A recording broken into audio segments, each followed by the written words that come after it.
Hi കൂട്ടുകാരെ, പുതിയൊരു വീഡിയോയിലേക്ക് എല്ലാവർക്കും സ്വാഗതം. അങ്ങനെ അലീന ബാലചന്ദ്രനും കൃഷ്ണയും ബബിതമോളൊക്കെ വരുമ്പത്തിന് നല്ല അടിപൊളി ഭക്ഷണം ഉണ്ടാക്കി വെക്കണം കേട്ടോ. എന്നാൽ ഈ സമയം ഇതൊന്നും കണ്ടിട്ട് പിടിക്കില്ല വൈജയന്തിക്ക്. കാരണം വൈജയന്തിക്കാണെങ്കിലോ ഓരോ ദിവസം ചെല്ലും തോറും തൻ്റെ മക്കളും തൻ്റെ ഭർത്താവും ആ വീട്ടിലുള്ളവർ എല്ലാം അലീനയെ സ്നേഹിക്കുന്നത് കാണുമ്പോൾ ഇവളെന്തോ കൈവിഷം കൊടുക്കുന്നുണ്ട്. അതുകൊണ്ടാണ് എല്ലാവർക്കും ഇവളുടെ സ്വഭാവം തിരിച്ചറിയാത്ത എന്നൊരു തോന്നൽ വൈജയന്തിക്കുള്ളിൽ വന്നു തുടങ്ങണം കേട്ടോ. അങ്ങനെ പിന്നീട് വൈജയന്തി എന്ത് ചെയ്യും, അലീന ഉണ്ടാക്കി വെച്ച ഭക്ഷണത്തിൽ ആരും അറിയാതെ നല്ല എരിവും പുളിയും ഉപ്പും ഒക്കെ ചേർക്കുന്നുണ്ട് കേട്ടോ. പിന്നീട് അലീന വാഷിംഗ് മെഷീനിലോട്ട് ഡ്രസ്സ് കൊണ്ടിടാൻ നേരം അലീനയോട് വൈജയന്തി പറയാണ്, എങ്ങോട്ടാ മോള് പോകുന്നത്? അത് കേട്ടോടെ തന്നെ തന്നെ മോൾ എന്ന വാക്ക് പ്രയോഗിക്കുമ്പോൾ തനിക്ക് സന്തോഷമാവണം കേട്ടോ. എന്തോ എന്ന് ചോദിച്ചപ്പോഴേക്കും ഉടൻ പറയാണ്, എങ്ങോട്ടാ കെട്ടിലമ്മ, ഡ്രസ്സ് എടുത്തിട്ട് മെഷീനിന്റെ അടുത്തോട്ട്. അത് കേട്ടോടെ തന്നെ അലക്കാനായിരുന്നു. അലക്കാൻ തിരുമ്പെന്ന കല്ലിൽ അലക്കണം, അല്ലാതെ വേലക്കാരി വന്ന ഇവിടുത്തെ മെഷീന് ഉപയോഗിക്കാനൊന്നും പറ്റത്തില്ല എന്ന് പറയുന്നത് കേട്ടോ. മാസം മാസം ശമ്പളം എണ്ണി വാങ്ങുന്നത് വെറുതെ ഒന്നല്ലല്ലോ എന്ന് പറഞ്ഞ് അലീനയെ വളരെ പുച്ഛത്തോടു കൂടി തള്ളി മാറ്റുന്നു കേട്ടോ. ഇത് കേൾക്കുന്ന അലീനക്ക് ഒരുപാട് സങ്കടമാവാണ്. താൻ ഒരിക്കലും പ്രതീക്ഷിക്കാത്ത ഇങ്ങനെ ഒരു മറുപടി കിട്ടുമ്പോൾ തൻ്റെ ഉള്ളിൽ വലിയ വേദനയാവാണ് കേട്ടോ. അങ്ങനെ അലീന സങ്കടത്തോടു കൂടി ഇങ്ങനെ ഇരിക്കുകയാണ്. ആ സമയം അലീനോട് പറയാണ്, അതെ പെട്ടെന്ന് പോയി അലക്ക് കല്ലിൽ പോയി അലക്ക് എന്നും പറയുന്നുണ്ട് കേട്ടോ. ആ സമയം കൊണ്ട് കറികളിലെല്ലാം ആദ്യം വൈജയന്തി കറിയൊക്കെ ഒന്ന് ടേസ്റ്റ് ചെയ്ത് നോക്കുന്നുണ്ട് കേട്ടോ. എന്നിട്ട് പറയണം, വല്ലാത്ത രുചി തന്നെ, ഒരു അപാര രുചി, എങ്ങനെയാണ് ഇതൊക്കെ ഉണ്ടാക്കാൻ കഴിയുന്നത് എന്നും പറഞ്ഞിട്ടാണ് മനമില്ലാ മനസ്സോടെ അടി വാങ്ങിക്കാനായി അവളെ ഈ വീട്ടിൽ നിന്ന് പുറത്തിറക്കാനായി കറിയിലെല്ലാം ഉപ്പും എരിവും പുളിയൊക്കെ കൂട്ടിവെച്ചിരിക്കുകയാണ് കേട്ടോ. അങ്ങനെ ഇതൊന്നും അറിയാതെ ബബിതയാണെങ്കിൽ ബബിതയല്ല, കൃഷ്ണ നേരത്തെ സ്കൂൾ വിട്ട് വരികയാണ് കേട്ടോ. അങ്ങനെ കൃഷ്ണമോള് അലീനേച്ചി അലീനേച്ചി എന്ന് പറഞ്ഞ് വിളിച്ചിട്ടാണ് വരുന്നത്. തന്നെ വിളിക്കാതെ കണ്ട് തൻ്റെ മക്കൾ ഒരു വേലക്കാരി പെണ്ണിനെ വിളിക്കുന്നത് കേൾക്കുമ്പോൾ മൊത്തത്തിൽ അങ്ങ് ദേഷ്യം വരികയാണ് വൈജയന്തിക്ക്. അങ്ങനെ വൈജയന്തി ദേഷ്യത്തോടു കൂടി നേരെ പോകുന്നത് കൃഷ്ണമോളുടെ മുന്നിലോട്ടാണ് കേട്ടോ. ഇവിടെ നിന്റെ അമ്മയൊന്നും ഇല്ലടി, അമ്മയെ വിളിക്കാതെ കണ്ട് ഒരു വേലക്കാരി പെണ്ണിനെ വിളിക്കാൻ, എന്താ അമ്മേ ഇങ്ങനെയൊക്കെ സംസാരിക്കുന്നത്? വേലക്കാരിയെന്നോ? നമ്മുടെ വീട്ടിൽ നിൽക്കുന്ന ആള് തന്നെയല്ലേ അലീനേച്ചി. അലീനേച്ചി ഞാൻ എൻ്റെ സ്വന്തം ചേച്ചിയായിട്ടാണ് കാണുന്നത്. എങ്ങനെയടി നിന്റെ സ്വന്തം ചേച്ചിയാവുന്നത്? എൻ്റെ വയറ്റിലാണോടി അവള് കുരുത്തിരിക്കുന്നത്? അത് പറയുമ്പോൾ ഉടൻ തന്നെ കൃഷ്ണമോൾ പറയാണ്, എന്തോ എനിക്ക് എൻ്റെ ചേച്ചി സ്വന്തമായിട്ട് എന്നെ തോന്നുന്നു. അതുകൊണ്ട് തന്നെ എൻ്റെ ചേച്ചിക്കാരനെ ഇന്ന് എനിക്ക് സ്കൂളിലുണ്ടായത് എന്തൊക്കെയാണെന്ന് ഞാൻ പറഞ്ഞു തരട്ടെ. അത് കേട്ടതിനോടുകൂടി എന്താടി നിന്റെ ചേച്ചിക്കാരനെ നിന്റെ മാനം മൊത്തം പോയോ എന്നൊക്കെ പറഞ്ഞ് വളരെ മോശമായി തന്നെ വൈജയന്തി സംസാരിക്കുകയാണ്. അത് കേട്ട കൃഷ്ണമോള് പറയാണ്, നമുക്ക് ഇങ്ങനെയൊക്കെ തന്നെ സംസാരിക്കാനേ അറിയുള്ളൂ. അമ്മയുടെ എടുത്തുചാട്ടം, ഏത് സമയം ആളുകളോട് നല്ല രീതിയിൽ നമുക്ക് പെരുമാറാനേ അറിയില്ലല്ലോ. ഞാൻ അനുഭവിക്കുന്ന വേദന അമ്മ ഒന്ന് മനസ്സിലാക്കണം. ഇത്രയും നാളും നീ എന്ത് വേദനയാണ് അനുഭവിച്ചത് എന്ന് പറയുമ്പോൾ എനിക്കിപ്പോൾ നല്ലൊരു ബെസ്റ്റ് ഫ്രണ്ടിനെ എല്ലാം കൊണ്ടും നല്ലൊരാളെയാണ് എനിക്കിവിടെ കിട്ടിയിരിക്കുന്നത്. ഒരു അമ്മയായും അച്ഛനായും ഒരു ബെസ്റ്റ് ഫ്രണ്ടായും ഒക്കെയാണ് അലീന ചേച്ചി ഇപ്പം ഞാൻ കാണുന്നത്. എന്നാ എൻ്റെ ആവശ്യമില്ലല്ലോ, ഞാനിവിടെ നിന്ന് ഇറങ്ങിപ്പോ. എൻ്റെ പൊന്നമ്മേ, അമ്മയോട് വഴക്കിടാനെന്നല്ല ഞാൻ വന്നത്. ഞാനിന്ന് അലീനേച്ചി കാരണം എനിക്ക് സ്കൂളിൽ ഒരു കഥാപ്രസംഗം എഴുതി തന്നിരുന്നു. അതിലെനിക്ക് നല്ല അടിപൊളിയിൽ തന്നെ ഫസ്റ്റോട് കൂടി ഞാൻ അതിൽ വിജയിച്ചിരിക്കുന്നു എന്നൊക്കെ ഇങ്ങനെ പറയുമ്പോൾ, അതാണോ ഇപ്പൊ അത്ര വലിയ കാര്യം എന്ന് പറഞ്ഞ് പുച്ഛിച്ച് തള്ളുമ്പോൾ, ഇന്നേ വരെ അങ്ങനെ ഒരു സമ്മാനം എനിക്ക് കിട്ടിയിട്ടില്ലല്ലോ, അങ്ങനെ ഒരു ഫസ്റ്റ് പ്രൈസ് ആ സ്കൂളിൽ എനിക്ക് കിട്ടിയിട്ടില്ലല്ലോ. അത് വായിച്ചു കേട്ട് എല്ലാവരും അത്ഭുതത്തോടു കൂടി നോക്കി നിൽക്കുകയാണ്.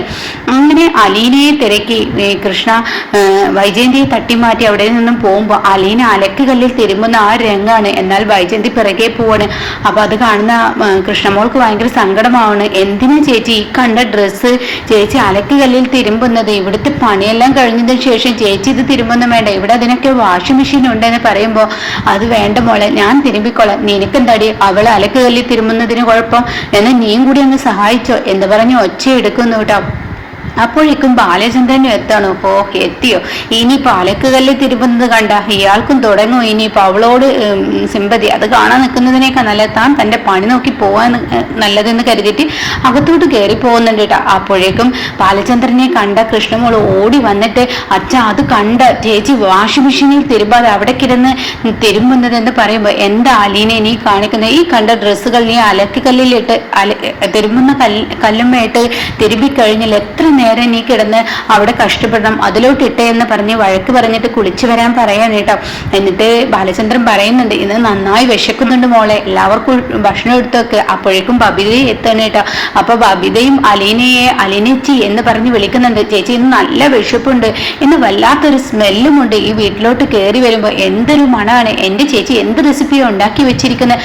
അങ്ങനെ ഓരോരുത്തരും ഇങ്ങനെ വരുമ്പോ തന്നെ അലീനയെ തിരക്കി വരുമ്പോ ഒട്ടും പ്രതീക്ഷിക്കാത്ത ഈ സംഭവങ്ങളൊക്കെ കാണുമ്പോൾ തന്റെ മനസ്സിൽ വലിയൊരു വിഷം തന്നെ കുത്തി നിറയാണ് കേട്ടോ. തനിക്കത് സഹിക്കാൻ കഴിയുന്നില്ല, അത്രയും ദേഷ്യത്തോടു കൂടി വൈജയന്തി ഇങ്ങനെ നിൽക്കാണ്. അങ്ങനെ പിന്നീട് എല്ലാവരും ഭക്ഷണം കഴിക്കാൻ വന്നിരിക്കുകയാണ്. എന്തായാലും അവൾക്കുള്ള അടി ടേബിളിൽ വെച്ച് തന്നെ എല്ലാവരിൽ നിന്ന് കിട്ടുമല്ലോ. വാനവളും അവളെ ഇങ്ങനെ പുകഴ്ത്തുമ്പോൾ തിരിച്ചടി ഇന്നത്തോടു കൂടി കിട്ടുമല്ലോ എന്നുള്ള പ്രതീക്ഷയോടു കൂടി വൈജയന്തിയും എത്താനായിട്ടാ.